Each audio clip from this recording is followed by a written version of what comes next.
Hello everyone, welcome to Pahar IAS. My name is Gaurav Yadav and this is the daily news analysis that we present before you. और ये news analysis हम multiple sources से लाके आपके लिए बनाते हैं और एक शॉर्ट वीडियो जिसमें अलग अलग सोर्सेज से न्यूज लाके ताकि आपको ज्यादा सोर्सेज में जाके अपना टाइम वेस्ट ना करना पड़े, तो आपके लिए हम ही प्रिपेयर करके लाते हैं। तो आइए शुरू करते हैं आज की वीडियो। तो पहला न्यूज जो हम आज डिस्कस करने वाले हैं that is article 15 and article 25। तो ये न्यूज में है क्यों आर्टिकल 15 एंड आर्टिकल 25? क्योंकि जो हमारे अपोजिशन लीडर है राहुल गांधी जी, उन्होंने अभी गवर्नमेंट को क्रिटिसाइज किया है। बिकॉज जैसा अगर हम पिछले कुछ दिनों में देखें या पिछले कुछ सालों में देखें, जो हेट मॉन्गरिंग है वो बहुत ज्यादा बढ़ गई है। हेट क्राइम्स क्या होते हैं? हेट क्राइम्स वो होते हैं जो एक रिलीजन या फिर एक कास्ट या जो भी है, जो एक बिलीव के लोग हैं वो दूसरे बिलीव को नीचा माने या फिर उनके खिलाफ हेट के थ्रू, जैसे मॉब लिंचिंग वगैरह जो चीजें होती हैं, वो जब करते हैं तो वो उसके लिए जो हेट क्राइम्स है वो बढ़ रहे हैं। तो उसके लिए गवर्नमेंट ने स्लैम किया है, गवर्नमेंट को स्लैम किया है अपोजिशन ने कि why government is not taking action on this, why government is not taking any harsh action on this, so that ये रुके ये सारी चीजें। तो राहुल गांधी ने ये मजाक में कहा है कि गवर्नमेंट ने क्या ये भी सोल्ड ऑफ कर दिया। सोल्ड ऑफ क्यों बोला है? क्योंकि जैसे जो गवर्नमेंट का जो प्लान चल रहा है ये मोनेटाइजेशन वाला, जो एसेट्स को अपना मोनेटाइज करते हैं, तो उसी को रिलेट करके सोल्ड ऑफ कहा है यहाँ पे। और सीपीआईएम जो है, सीपीआईएम जो party, communist party of India, Marxist जो है, उन्होंने भी क्रिटिसाइज किया है कि जो एवरीडे जो वायलेंस है अगेंस्ट मुस्लिम्स, खासकर ये मुस्लिम्स के लिए जब से राइट विंग गवर्नमेंट आई है, अगर आप एक पैटर्न देखें तो जो क्राइम्स हैं मुस्लिम्स के लिए वो थोड़े से बढ़ गए हैं। तो उसके बारे में गवर्नमेंट ने बोला, उसके बारे में अपोजिशन ने बोला है कि गवर्नमेंट को कुछ करना चाहिए, क्योंकि जो इंस्टेंसेस है वो लगातार बढ़ते जा रहे हैं। अगस्त अगस्त में केवल एक महीने में राजस्थान, मध्य प्रदेश, उत्तर प्रदेश में कई जगह हुआ है। जैसे अभी देखा था कि जो कबाड़े वाले लोग होते हैं, जो स्क्रैपर्स होते हैं, उनको पकड़ा था गांव में और फिर उनसे कह रहे जय श्री राम बुलवाया, और फिर ये सब बहुत सारी चीजें हैं। तो ये इसके इंस्टेंसेस बहुत बढ़ रहे हैं। तो देखते हैं आर्टिकल 15 और आर्टिकल 25 है क्या। तो जो आर्टिकल 15 और आर्टिकल 25 है वो one of the most important articles हैं हमारे कॉन्स्टिट्यूशन के। आर्टिकल 15 क्या है कि it prohibits discrimination on the grounds of religion, race, caste, sex और प्लेस ऑफ बर्थ। तो जो ये जो जो ग्राउंड्स हैं, जैसे रिलीजन हो गया, race, caste, sex, place of birth, उसके आधार पर आप किसी के प्रति भेदभाव नहीं कर सकते। मतलब अगर हिंदी में कहे तो किसी के धर्म, जाति, उसका रंग, अगर वो मेल है या फीमेल है, या फिर वो कहाँ पैदा हुआ है, किस जाति में पैदा हुआ है, इन सब के आधार पर आप किसी को डिस्क्रिमिनेट नहीं कर सकते कि वो ऊंचा है कि वो नीचा है। ये सब चीजें हैं, ये आर्टिकल 15 हमें बताता है। लेकिन आर्टिकल 15 में एक चीज और है कि जो स्टेट है, जो स्टेट गवर्नमेंट के लिए कहा जाता है, जो गवर्नमेंट है वो स्पेशल प्रोविजंस बना सकता है वुमेन के लिए, चिल्ड्रन के लिए, या फिर किसी भी socially and educational backward classes के लिए। जैसे गवर्नमेंट ने जो रिजर्वेशन सिस्टम है या फिर वुमेन के लिए कुछ रिजर्वेशन दे देते हैं, तो वो सब चीजें वो डिस्क्रिमिनेशन में नहीं आती हैं, क्योंकि गवर्नमेंट उनको इक्वली लाना चाह रहा है, जो समाज के जो बाकी तबके हैं उनके बराबर लाना चाह रहा है। तो that is not discrimination. Article 15 एक मूवी भी है, आप वो देख सकते हो, बहुत ही अच्छी मूवी है। मैं कहूंगा कि जब को खाली टाइम मिले या पढ़ाई से बोर हो जाए तो मूवीज देख सकते हैं। तो मूवी अगर जब देखना ही है तो कुछ ऐसी चीजें देखें जिससे हमें कुछ मिले भी। जैसे आर्टिकल 15 देख सकते हैं, सेक्शन 375 एक मूवी बहुत अच्छी है, मणिकर्णिका है मूवी। इस टाइप की मूवीज अगर आप देखेंगे तो उससे क्या होगा कि आपका एंटरटेनमेंट भी होगा and you will learn something about it. Manikarnika से आपकी हिस्ट्री अच्छी होगी। आर्टिकल 15 में आपको आपका आर्टिकल 15 पूरा डिस्क्राइब किया है। तो ऐसी मूवीज देखें ज्यादा से ज्यादा। मसाला मूवीज जो है जिसमें कुछ भी नहीं है, जैसे कबीर सिंह बहुत फेमस मूवी, मुझे नहीं लगता क्यों मूवी वो फेमस है, तो वैसी मूवीज ना देखे ज्यादा अपने प्रिपरेशन के दौरान। बाकी आपकी मर्जी है, बाद में आप देख भी सकते हैं। और आर्टिकल, चलो आगे बढ़ते हैं। आर्टिकल 25 क्या है? Article 25 it guarantees all persons the freedom of conscience and the right to preach, practice and propagate any religion of their choice. तो ये रिलीजन के ऊपर है कि किसी भी पर्सन को, इस आर्टिकल 15 जो है वो गारंटी करता है कि कोई भी पर्सन है उसको पूरी फ्रीडम है, वो अपने मर्जी से, अपनी कंसाइज से किसी भी धर्म को प्रीच यानी कि पढ़ सकता है या फिर पढ़ा सकता है, या फिर प्रैक्टिस या प्रोपोगेट किसी भी रिलीजन को कर सकता है। मतलब अपने मन से किसी भी रिलीजन को फॉलो कर सकता है, और तो और उस रिलीजन को प्रोपोगेट भी कर सकता है, मतलब आगे फैलाने में, लोगों को इन्फ्लुएंस करने में, कि वो हमारा रिलीजन सही है, ऐसे मतलब लोगों को फैलाने में भी कर सकता है, ये उसको पूरा राइट है। लेकिन राइट टू प्रोपेगेट है वो, उसमें ये नहीं आता कि आप किसी को जबरदस्ती कन्वर्ट करें अपने धर्म में। जैसे जो जो जबरन जो कन्वर्ट होते थे पहले के जमाने में, जब क्रिश्चियनिटी को कन्वर्ट कर देते थे जो क्रिश्चियन मिशनरीज थे वो, तो वो इसमें इंक्लूड नहीं है। राइट टू प्रोपोगेट बस ये है कि आप किसी को बताएं कि आपका धर्म क्या है। जैसे राइट टू प्रोपोगेट क्या है, ये मार्केटिंग समझ लीजिए कि आपके पास जो एड्स आते हैं कि आप हमारा ब्रांड यूज करें, लेकिन आपको वो जबरदस्ती नहीं कर सकते ना कि आप हमारा ही करें। तो ये है राइट टू प्रोपोगेट में, मतलब others people, others right to to freedom of conscience उसमें होना चाहिए कि जो दूसरा सामने वाला आदमी है या सामने वाला जो भी पर्सन है, वो अपनी मर्जी से आपका रिलीजन फॉलो करे, ना कि आप जबरदस्ती उससे करवाएं। तो that is article 25। Next news is hurricane Aida. Hurricane Aida क्यों न्यूज में है? हरिकेन अभी जो नॉर्थ अमेरिकन रीजन है, जो ये वाला जो रीजन है, वहां पे हरिकेन आया है।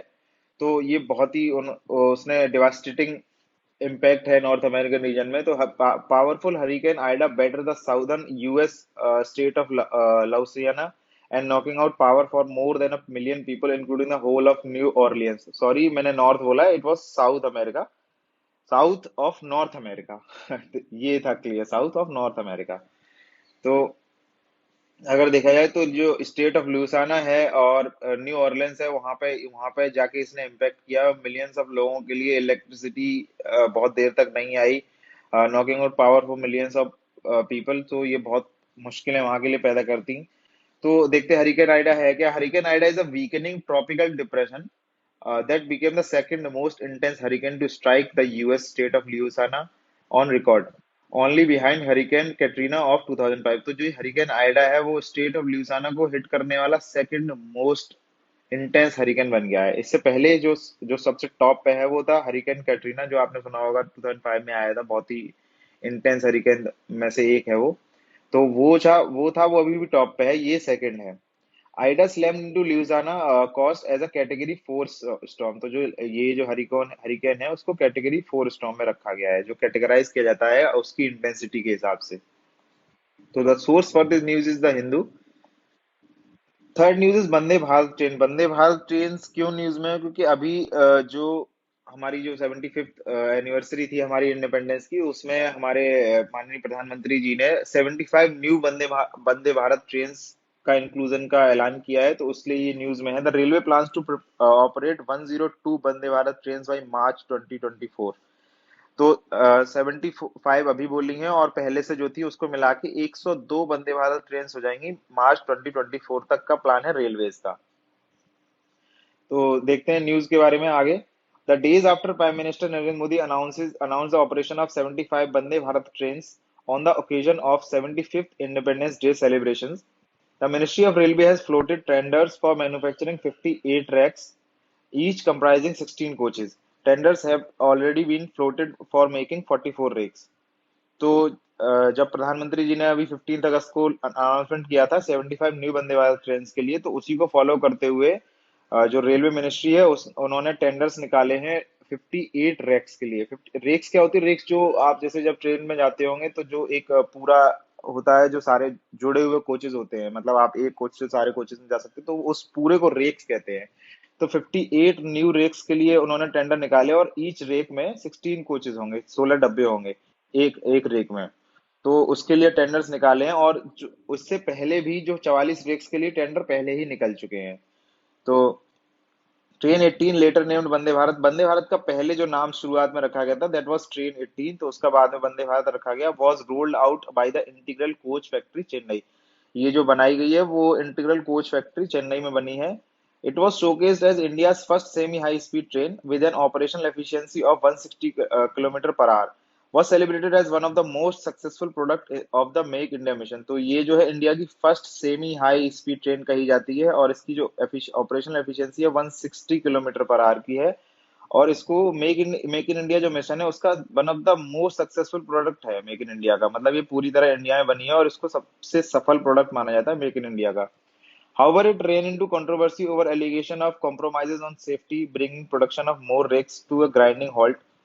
There was also allegation that one company was favoured in making of first two rakes. तो लेकिन क्या हुआ था कि जब पहली वंदे भारत ट्रेन चली तो इसमें कुछ एक्सपर्ट्स ने कहा कि इसमें सेफ्टी को कॉम्प्रोमाइज किया गया है, सेफ्टी उतनी नहीं है, तो उसके बाद से आगे का जो प्रोडक्शन था वो रोक दिया गया था। जो मोर रेक्स का प्रोडक्शन था वो होल्ड पे आ गया था। और कुछ एलिगेशंस ये भी थे कि जो पहली दो रेक्स बनी थी उसमें एक कंपनी को फेवर किया गया था टेंडर्स में, तो वो सारी चीजें हो गई थी इसलिए रुक गया था। लेकिन अब नए टेंडर्स निकाले गए हैं, देखते हैं आगे क्या होता है। तो source of this news is the Hindu. Force news is Mumbai climate action plan. Mumbai climate action plan जो है वो बृहन मुंबई म्युनिसिपल कॉर्पोरेशन जो बीएमसी है, बहुत जो शॉर्ट में बीएमसी कहा जाता है, उन्होंने that is drafting a Mumbai climate action plan in a bid to tackle climate challenges. It recently launched a website for the same. Mumbai में आप जैसे न्यूज में देखते होंगे, बारिश में वहां पूरी तरह बाढ़ आ जाती है, रोड बिल्कुल भर जाते हैं। तो और भी अगर कोई एक्सट्रीम वेदर कंडीशन आ जाती है, कोई तूफान आ जाता है, कुछ भी हो जाता है, तो मुंबई उस लेवल पे अभी भी रेडी नहीं है फ्लडिंग के लिए। मतलब हर साल बारिश के महीनों में वहां फ्लड आती है। आप इतने सालों से रेडी नहीं कर पा रहे हो उस चीज को अब टैकल करने के लिए रेडी, जब आपको पता है कि वहां पर मॉनसून में ज्यादा बारिश होती है, तो you should have plan for that thing. तो इसके लिए अब जाके बीएमसी ने एक प्लान ड्राफ्ट किया है, Mumbai climate action plan for that. तो देखते हैं इस प्लान में है क्या। The plan will to look at a climate resilience. Climate resilience क्या होता है? रेजिलेंस क्या है? रेजिलेंस किसी भी चीज को झेलने की क्षमता। तो इसमें प्लान क्या है? क्लाइमेट रेजिलेंस की क्लाइमेट में किसी भी तरह का क्लाइमेट हो उसको रेजिलेंस किया जा सके with mitigation and adaptation adaptation strategy by focusing on 6 areas. तो इसकी जो स्ट्रेटजी है वो 6 एरियाज के लिए बनी गई: sustainable waste management, urban greening and biodiversity, urban flooding and water resource management, building energy efficiency, air quality and sustainable mobility. तो ऑलमोस्ट सारे ही प्रॉब्लम्स जो किसी भी बड़ी सिटी में होते हैं उन सबको ध्यान में रखते हुए ये प्लान बनाया जा रहा है। The plan is expected to be ready by November. मतलब ये जो प्लान है वो शायद नवंबर तक रेडी हो जाएगा, ahead of the United Nations climate change conference. दिसंबर में यूनाइटेड नेशंस कॉप 626 का कॉन्फ्रेंस होने वाला है ग्लासगो में। तो उससे पहले इसको प्लान को रेडी करने का बीएमसी का प्लान है। Why does Mumbai need a climate action plan? जैसा मैंने बताया कि क्लाइमेट एक्शन की जरूरत क्यों है मुंबई को। तो एक वर्ल्ड रिसोर्स इंस्टीट्यूट इंडिया ने एक स्टडी की थी, उसमें बताया कि मुंबई की जो वल्नरेबिलिटी है, वल्नरेबिलिटी क्या होती है कि किस कमजोरी, यानी कि आप अगर कुछ होता है तो मुंबई किस हद तक झेल पाएगा। तो the city will face two major climate challenges. जल मतलब सिटी के आगे दो चैलेंजेस हैं: the rise in temperature and extreme rain events which will lead to flooding. मतलब टेम्परेचर जैसा वर्ल्ड वाइड ही बढ़ता जा रहा है, तो सिटी मुंबई में भी ऑब्वियसली बढ़ेगा ही। तो सबसे बड़ा चैलेंज है राइज इन टेम्परेचर, और दूसरा एक्सट्रीम रेन इवेंट्स, मतलब बहुत बारिश हो सकती है कभी भी।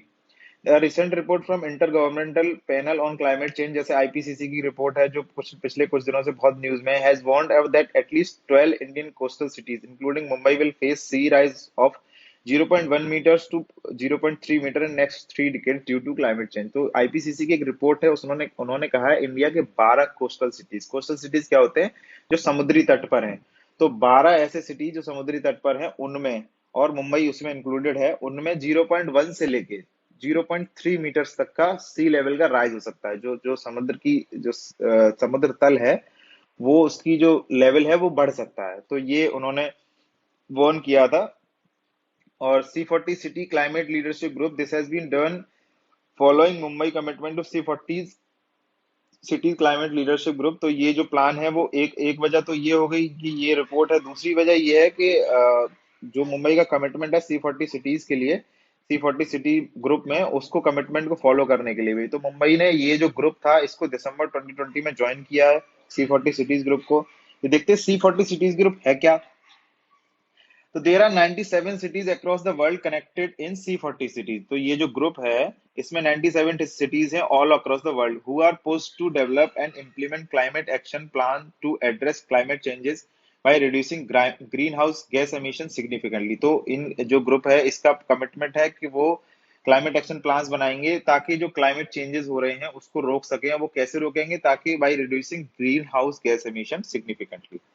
तो जितने भी ग्रीन हाउस गैसेस हैं जो जो कि सबसे बड़ी वजह मानी जाती है टेम्परेचर राइज के लिए, क्योंकि वो कार्बन ट्रैप करती हैं, या फिर कह सकते हैं कि जो अल्ट्रावायलेट रेज हैं उनको ट्रैप करती हैं, तो उनको ग्रीन हाउस के एमिशन को कम से कम किया जा सके, इसलिए ये ग्रुप बनाया गया था।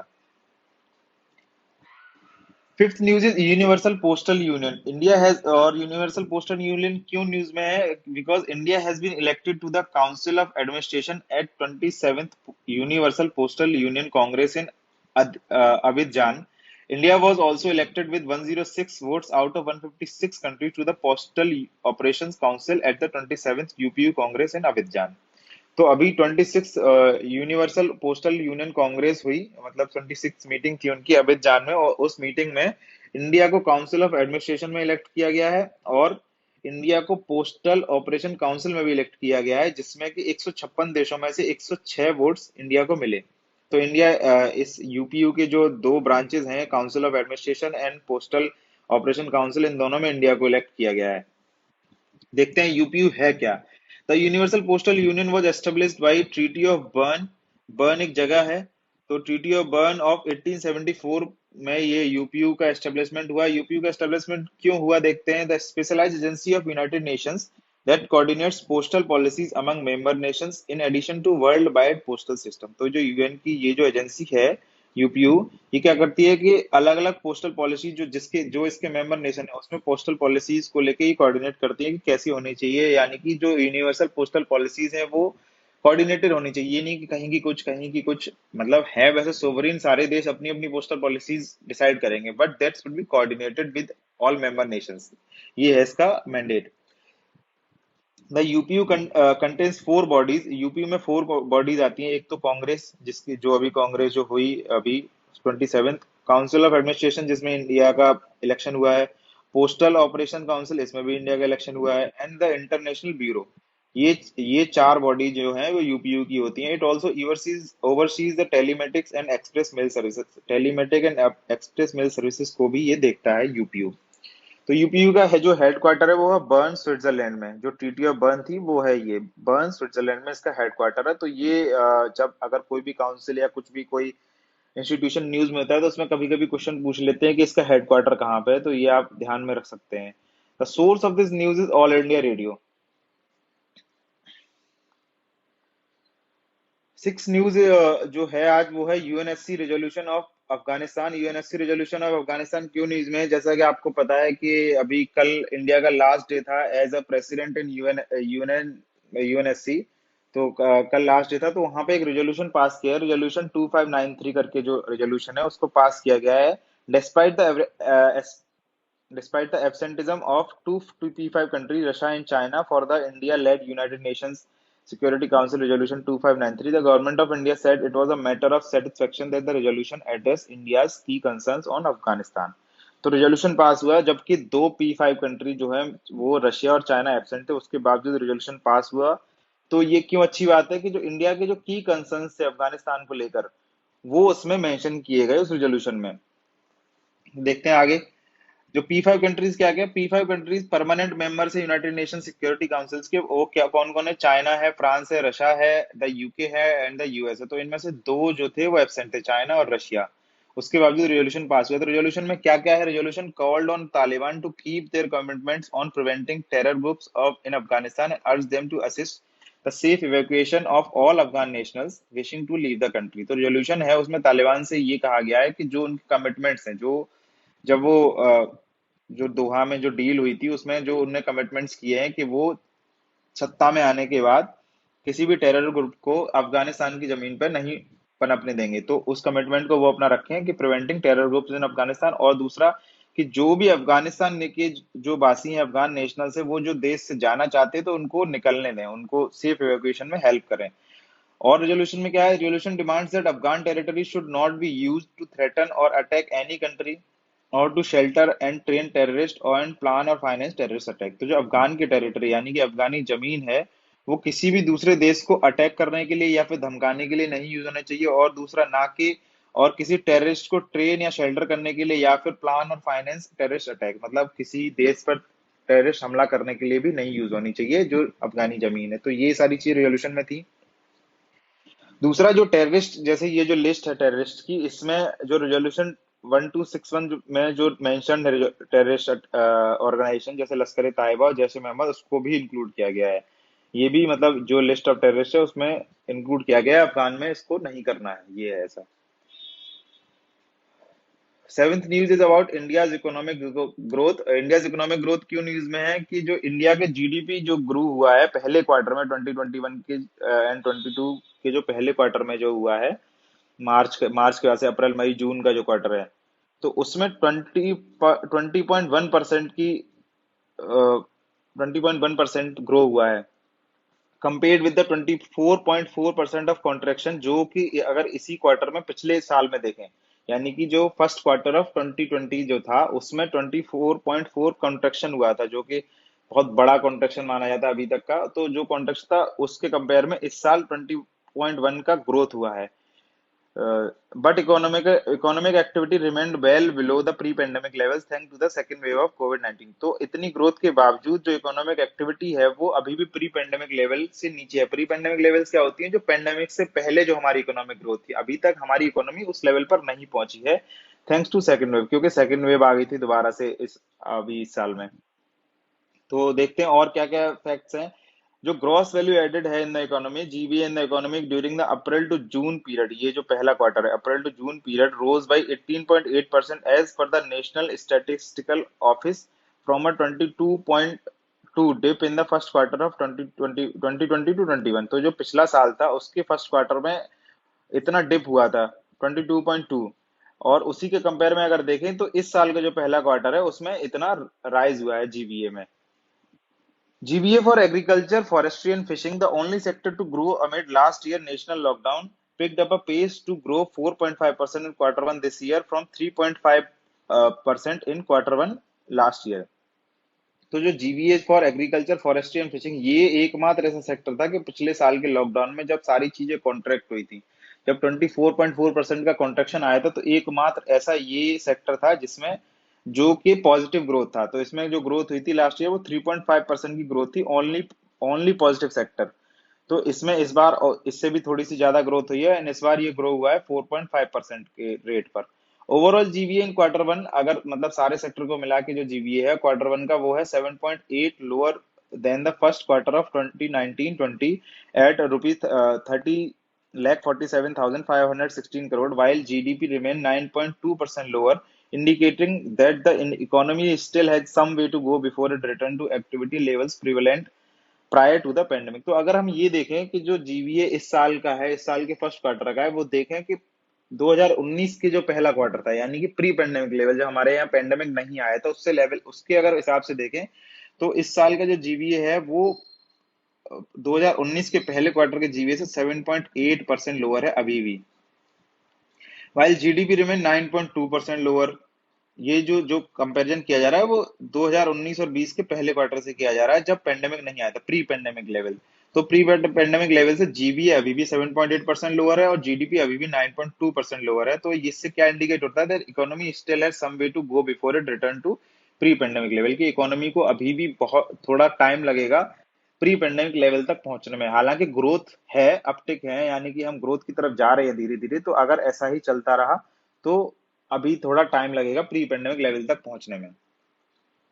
तो electricity, gas, water supply and other utility services, तो ये जो है इलेक्ट्रिसिटी, गैस, वाटर सप्लाई, जो यूटिलिटी सर्विसेज, उसकी जो जीवीए है ग्रॉस वैल्यू एडेड है, that grew 14.3% in quarter one of 2021-22 compared with the 9.9 fall last year, was the only sector along with agriculture, forestry and fishing to recover beyond the pre-pandemic level of 2019-20। तो जो ये जो electricity, gas, water supply और utility services का जो sector है, उसकी इस साल के पहले क्वार्टर में 14.3% ग्रोथ हुई है। अगर लास्ट ईयर से इसको कंपेयर करें तो 9.9 फॉल हुआ था। तो ये ग्रोथ हुआ है। तो ये एक ये सेक्टर और दूसरा एग्रीकल्चर सेक्टर, ये दो सेक्टर ऐसे हैं जिनकी ग्रोथ प्री पेंडेमिक लेवल से, जो पेंडेमिक लेवल से जो पेंडेमिक से पहले की जो लेवल थे उससे ज्यादा ग्रोथ हुई है। केवल दो ऐसे सेक्टर हैं, एक ये सेक्टर हो गया इलेक्ट्रिसिटी, गैस, वाटर सप्लाई वाला, और दूसरा एग्रीकल्चर, फॉरेस्ट्री एंड फिशिंग। ये दो सेक्टर ऐसे हैं जो पेंडेमिक लेवल से पहले की ग्रोथ से ज्यादा ग्रोथ कर रहे हैं अब। The first quarter GDP was even lower than the first quarter of 2018-19। तो अगर हम देखें कि पहले क्वार्टर की जीडीपी जो है इस साल के अभी जो आया है, उसकी GDP lower, pre pandemic level तो छोड़ दें, 2019 वाला छोड़ दें, 2018 और 19 से भी नीचे है अभी अभी तक। तो पॉजिटिव ग्रोथ है बट अभी भी लॉन्ग वे टू गो है, मतलब अभी थोड़ा टाइम लगेगा हमें प्री पेंडेमिक लेवल तक पहुंचने में। Eighth news North Korea nuclear programme. North Korea nuclear programme क्यों न्यूज में है कि जो यूनाइटेड नेशंस की न्यूक्लियर वॉचडॉग है, न्यूक्लियर वॉचडॉग क्या होता है, जो नजर रखते हैं सारी कंट्रीज की न्यूक्लियर एक्टिविटीज पे। उन्होंने कहा है कि जो नॉर्थ कोरिया का जो योंगबियोन न्यूक्लियर रिएक्टर है वहां पर ऑपरेशंस को रिज्यूम कर लिया गया, यानी कि वहां पर ऑपरेशंस हो रहे हैं, न्यूक्लियर ऑपरेशंस।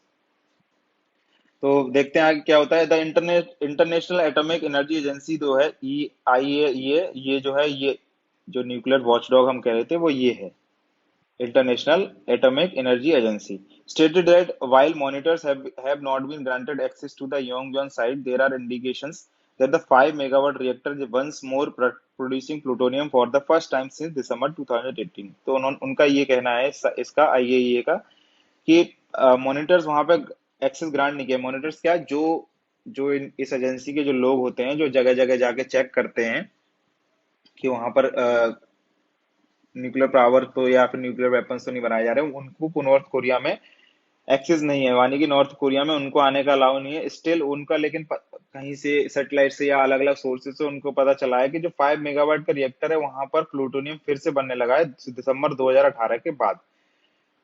तो the Yongbyon nuclear scientific research centre, तो ये जो है यहाँ पे जो हम बता रहे हैं कि ये जो साइट है योंगबियोन में, उसका पूरा नाम है the Yongbyon nuclear scientific research centre is North Korea's major nuclear facility operating its first nuclear reactor. तो ये जो रिसर्च सेंटर है वो नॉर्थ कोरिया का मेजर न्यूक्लियर फैसिलिटी है। इनकी जो फर्स्ट न्यूक्लियर रिएक्टर था वो भी यहाँ से ऑपरेट हुआ था। It is located in Myeongbyong country in North Pyongyang province, about 100 kilometer north of Pyongyang।